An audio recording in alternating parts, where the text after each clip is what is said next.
Bom dia, RPGista, aqui é o Leonardo Chaba e você está escutando o Pensando RPG. E hoje vou contar uma história absurdamente épica para vocês, de quando um dos meus jogadores realizou algo que seria basicamente impensável. Foi muito épico e muito legal. E tudo começa novamente no nosso RPG de O Senhor dos Anéis, mas não aquele do desastre que contei em um dos podcasts passados. Esse já tinha um pouco mais de tempo e os jogadores já possuíam certo renome e poder, mas ainda assim não eram páreos para inimigos super poderosos como os Nazgûl e os dragões. E pro pessoal aí que não sabe, esse sistema tem a questão do terror, do medo gerado por tais criaturas malignas como algo bem forte. E é um sistema que até por isso passa bem a sensação da aventura de O Senhor dos Anéis, em que o mal e os Nazgûl são simplesmente apavorantes, a ponto de fazer com que as pessoas sejam incapazes de lutar ou que simplesmente fujam. Mas aí que vem uma grande sacada do sistema, que vai ser muito importante pra gente daqui a pouquinho. A ideia desse sistema é que os personagens sejam, já no seu começo, bem heróicos, que estejam acima do cidadão comum, e se você aplicar as regras para acelerar o combate direitinho, fazendo com que alguns sucessos superiores ou extraordinários permitam aos heróis matar rapidamente orcs, goblins, etc., você tem um sistema que tem muito a pegada do filme, de você poder, como os heróis do filme, pular na frente do portão do Abismo de Helm e lutar epicamente contra hordas de orcs por um breve momento. Você imagina até aquela trilha sonora tocando, né? Mas, ao mesmo tempo, ele tem um realismo maior nos ferimentos, etc., do que sistemas como o D&D, por exemplo, que fazem com que você se recupere mais devagar. Fica um sistema bem equilibrado mesmo, e com a sensação do Senhor dos Anéis. É o sistema Coda, que saiu pela editora Devir, e é uma pena que hoje seja muito difícil de encontrar ele. Mas, enfim, para que se alcance essa capacidade heróica, o jogo te dá os pontos de coragem, que vão ser super importantes para a história de hoje. E o que são os pontos de coragem? Bem, eles permitem que os jogadores adquiram muitos bônus diferentes em suas rolagens e permite então que eles realizem ações incríveis e heróicas que outras pessoas simplesmente não conseguiriam. E esses pontos são recuperados quando se faz algo muito heróico, ou que combine perfeitamente com os arquétipos do seu personagem, você interprete muito bem e etc. Pois bem, esse era um grupo já um pouco mais experiente, que chegara à cidade de Gondor após se embrenhar nas montanhas cinzentas de Mordor. O RPG se passava após a queda de Sauron, e os heróis procuravam por resquícios de sua maldade para enfrentar e destruir. Mas nas profundezas sombrias da montanha, eles encontraram algo inesperado e absolutamente terrível. Em um grande salão cavernoso, uma sombra terrível caiu sobre eles, e um ferrão gigantesco quase perfurou o peito de Paladin Took, o hobbit mago do grupo, que se esquivou para o lado no último momento. Todos dispararam então na direção de uma luz logo mais à frente no salão, uma pequena fenda por onde a terrível criatura de sombras não passaria, mas ela atacava, parecendo ferida e desengonçada, e ainda assim, o terror que ela espalhava quase que paralisava o grupo. No meio da corrida, eles se deram conta de algo terrível. Aquela era Ungoliant, talvez ferida e escondida ali. E Ungoliant é uma entidade na ambientação de O Senhor dos Anéis, que é difícil de se precisar exatamente o que é, mas que muitos consideram como uma Maia, que é uma espécie de divindade menor, como é o próprio Sauron. Só para explicar de forma rápida aqui, e Ungoliant seria, nesse caso, uma Maia que tomou a forma de uma gigantesca e terrível aranha, ou então alguma outra estranha força da natureza, e é uma entidade super poderosa, e sua prole são justamente as aranhas da Floresta das Trevas e a própria Laracna, que vemos em O Senhor dos Anéis. E na ambientação desse RPG que eu criei, Ungoliant estava ali, ainda quase mortalmente ferida de batalhas anteriores, mas fora torturada por Sauron para que ele pudesse usar a sua prole. E bem, os personagens, é claro, não eram páreo para tal monstruosidade, e obviamente fugiram em desespero, mas ela os seguia e se jogava com seu ferrão sobre eles. Foi quando o elfo do grupo, Gadriel, usando de toda a sua coragem, todos os pontos, conseguiu golpear o monstro com a sua lança de 2 mãos, ferindo levemente a fera e conseguindo espaço para que eles escapassem.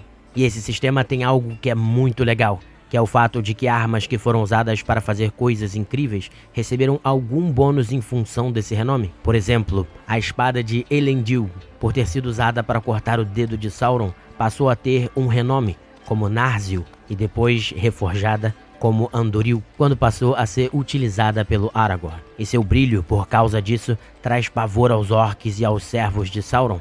Isso, no sistema do jogo, dá a quem usa alguns bônus, mesmo que a arma não fosse mágica inicialmente. Assim, o simples renome que ela tem, a história que ela tem, dá propriedades, vamos dizer assim, mágicas para ela. Logo, a lança de Gadriel passou a ter alguns bônus contra a prole de Ungoliant. No entanto, como ele havia atingido o monstro perto de seu ferrão, também narrei que uma espécie de veneno viscoso tinha ficado na lâmina e se assentado ali, e que talvez isso pudesse ter um efeito poderoso, claro, por se tratar de um veneno de um Maia, ou de um ser que era tão poderoso quanto um. A partir daí, o jogador passou a andar com duas lanças, uma que ele usava normalmente, e essa para algum evento especial.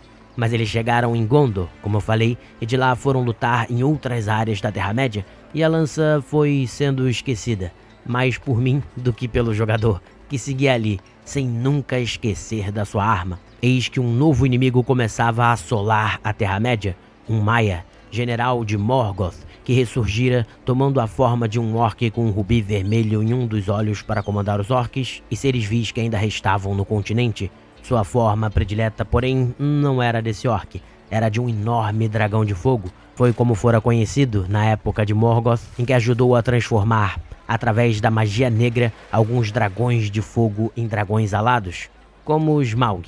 E nesse RPG, ele rastreara 2 dos dragões alados, que haviam sido dados erroneamente como mortos, e os resgatara de seu sono profundo. Um desses dragões atacou então Gondor, e começou a destruir e aterrorizar a cidade. No entanto, em certo momento, tal dragão deu um rasante para atacar a parte superior da cidade, e lá estava Gadriel, o elfo, com sua lança de 2 mãos, que naturalmente podia ser arremessada com uma. E o jogador dessa vez anunciou que puxou a sua lança especial, a com veneno, e que disparou para tentar fazer um arremesso desesperado como se fosse a última esperança de defesa.